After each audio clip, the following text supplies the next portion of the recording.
अमरावतीच्या स्त्री रुग्णालयातील शिशु कक्ष आगीच्या दुर्घटनेनंतर बंद करण्यात आला आहे। या घटनेनंतर शिशु कक्ष पुन्हा कधी सुरू होणार याकडे सर्वांचे लक्ष लागले आहे। जिल्हा शल्य चिकित्सक डॉक्टर विनोद पवार यांनी याबाबत महत्त्वाची माहिती दिली आहे। सर्व टेक्निकल टीम कडून यंत्रणा पूर्ववत करण्याचे काम युद्ध पातळीवर सुरू असून लवकरच शिशु कक्ष पुन्हा सुरू करण्यात येईल अशी माहिती डॉक्टर पवार यांनी दिली आहे। कोणते फोन चार्ज आहेत? माझ्याकडे इथे सिव्हिल सर्जन आहेच मी आणि ॲडिशनल चार्ज इथे अजून वैद्यकीय अधीक्षकाची नेमणूक नाही झाली, त्यामुळे ती पण जबाबदारी माझ्याकडेच आहे। आणि मी अत्यंत याच्यातून वाट पाहत आहे की हाय चार्ज, कारण की एवढा सांभाळणे आपल्याला थोडं कठीणच जाते, त्याच्यामुळे इथं जर दिलं तर आणखी इथला भार पण हलका होऊ शकतोय।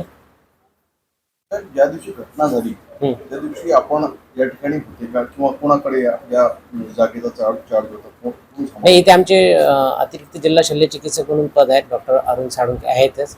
आणि जशी घटना झाली मी म्हणजे त्या दिवशी जे कोल्हापूरला कार्यक्रम होता आपल्या एमसॅक मध्ये HIV एड्सच्या बाबतीत आपला जिल्ह्यांनी चांगली कामगिरी केली होती, त्या बाबतीत आपलं प्राइज होतं।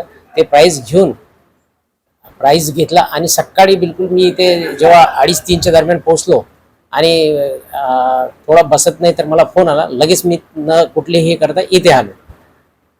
या ठिकाणी जे आपल्याकडे टेंडर्स आले होते सिलर कंपनीची जे आपण घेतली, यामध्ये ड्रॅगन कंपनीची आले होते आणि काही अजूनही वेगळ्या कंपनीचे आपल्याकडे टेंडर आले होते। नाही, ही प्रोसेस माझ्या लेवलवर तर नाही झालेली, आपल्याला ही राज्यस्तरावरूनच पुरवठा करण्यात आला हाफकिनच्या इकडनं।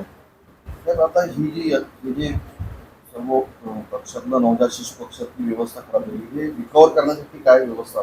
नाही, आता सध्या आम्ही जिथे आमची लेबर रूम आहे, आपले प्रसूतीगृह आहे, त्याच्या बाजूने आपण तिथे व्यवस्था केलेली आहे सध्याची 4 याची।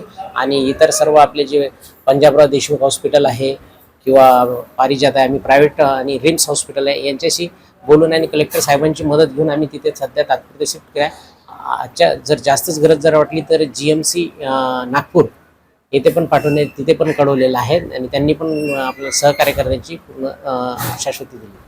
काही तांत्रिक बदल करण्यात आले पाण्याच्या विजेची, अजून काही जेणेकरून आता पुढे काही काय बदल त्यानंतर करण्यात आले? नाही, आता त्यांना तांत्रिक कमिटी आलेली आहे आणि त्यांच्या अनुषंगाने आपण पुढील ज्या सूचना राहतील त्याच्या अनुषंगाने सार्वजनिक बांधकाम विभाग आहे, त्यांचा विद्युत विभाग आहे, यांच्याकडनं सर्व व्यवस्था आपण करून घेण्याचे सांगितलेले आहे।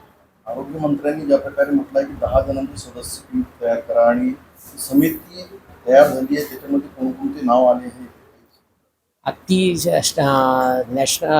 स्टेट लेवलवरून झालेली, त्याच्यात कमिशनर महोदय त्याचे अध्यक्ष आहेत आणि मुख्य अभियंता महाराष्ट्र राज्य विद्युत विभाग, त्याच्यानंतर मुख्य अभियंता बांधकाम विभाग, असे सर्व एम्सचे सदस्य, असे एकूण वेगवेगळ्या याच्या संस्थेमधून सदस्य आहेत त्याच्यामध्ये आले। एक सदस्य पत्रकार म्हणून घ्यावा अशी हां, आता ती मंत्री महोदयांच्या याच्यावर तर झालेलं आहे त्याच्यामध्ये। आता जे मुलं आहेत त्याच्यामध्ये घायल किती आहेत? म्हणजे जे जळालेले, कोणाचा पाय हात जळाले? नाही, आता त्याच्यामध्ये आपल्याकडे जळालेलं ते सुदैवाने कोणीही त्याच्यामध्ये जे आपण वाचवण्यात आलेलं आहे त्याच्यामध्ये जळालेलं कोणी नाही आहे। आणि जे आपण वेगवेगळ्या हॉस्पिटल्समध्ये स्थानांतरित केलेले आहेत ते आता सगळे रुग्ण चांगल्या प्रकारे, आणि माझे बालरोगतज्ञ सतत त्यांच्या संपर्कात आहे आणि त्यांचे मी नोडल ऑफिसरच नेमून दिलेले आहे, ते काळजी घेत आहेत। जे कुटुंब आहे किंवा जे परिचारिका आहे ज्यांचे हात जळाले किंवा त्यांना काही मदत होईल? नाही, आता आम्ही प्रस्तावित केलेलं आहे, त्याच्यामुळे पुढं आता बघूया, आम्ही आमच्या वरिष्ठांना कळविलेलं आहे त्याबाबत। अमरावतीच्या स्त्री रुग्णालयातील या गंभीर घटनेनंतर प्रशासनासमोर शिशु कक्षाची यंत्रणा तातडीने पूर्ववत करण्याचे मोठे आव्हान आहे। टेक्निकल टीम कडनं काम सुरू असून लवकरच शिशु कक्ष पुन्हा सुरू होईल असा विश्वास जिल्हा शल्य चिकित्सक डॉक्टर विनोद पवार यांनी व्यक्त केला आहे।